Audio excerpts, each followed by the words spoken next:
po, and today, I spend time with our ministry in Payatas, with our brothers and sisters. Just last night, I spent some time on prayer and sharing with some young adults, college students, and working.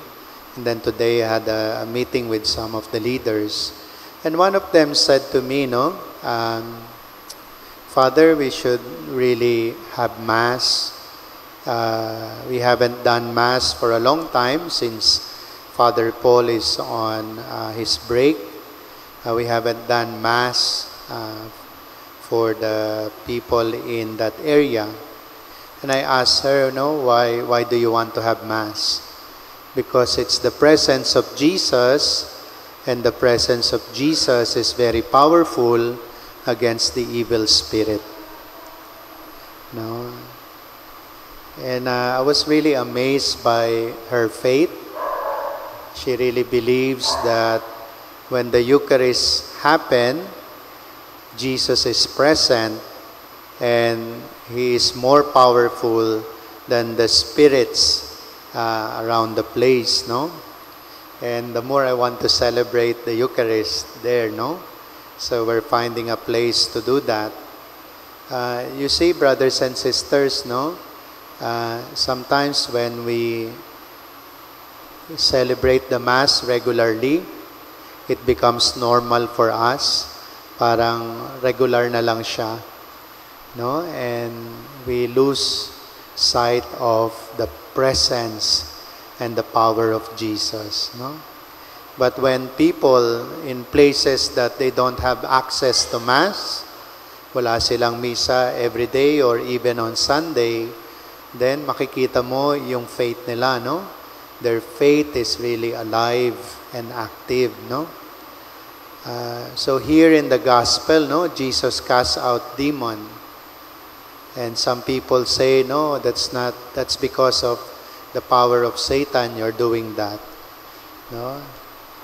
They cannot believe that Jesus can drive out evil spirits, That's why, Pope John the 23rd, he say, renew your wonders, Lord, as by a new Pentecost, Yung unang panahon, when the gospel is preached, people believe. When the people are healed in Jesus' name, people turn to become a member of the church. They get baptized when the gospel is proclaimed and Jesus is accepted as Lord and Savior. So let's pray in this Eucharist for a renewal of faith. Really a strong faith that the power of Jesus and the presence of Jesus is available for us every day. Secondly, in the first reading tonight, it's about faith, It says here, Christ ransomed us from the curse of the law by becoming a curse for us. For it is written, cursed be everyone who hangs on the tree, that the blessing of Abraham might be extended to the Gentiles through Jesus Christ, so that we might receive the promise of the Spirit through faith. So Jesus died on the cross. He hangs on the cross.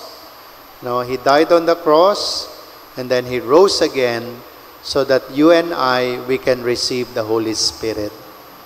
Kaya po, every Misa, every Mass is the celebration of the death and resurrection of Jesus.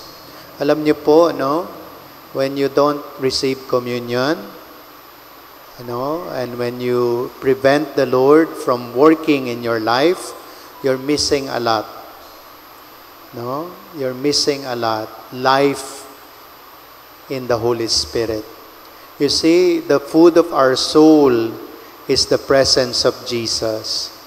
Pag hindi po tayo nagko-communion, we're starving our souls. We are denying of our souls grace and presence of the Lord. So I really encourage you, if you have any sin that you need to confess so you can have communion, If there any lifestyle that you need to change so you can avail of communion, no, do that for the Lord. Kasi only Jesus can bring us eternal life. Only Jesus can save us. Kahit gaano po kalaki yung kasalanan mo, Jesus can forgive that if you allow Him. Ang problem sa atin is that we are prideful, or we say we cannot be forgiven, no? That's really a judgment to yourself. The Lord doesn't look at you that way. Hindi ganyan tumingin ang Panginoon sa iyo.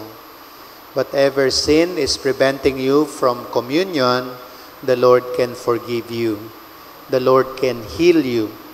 The Lord can open the grace of heaven for you.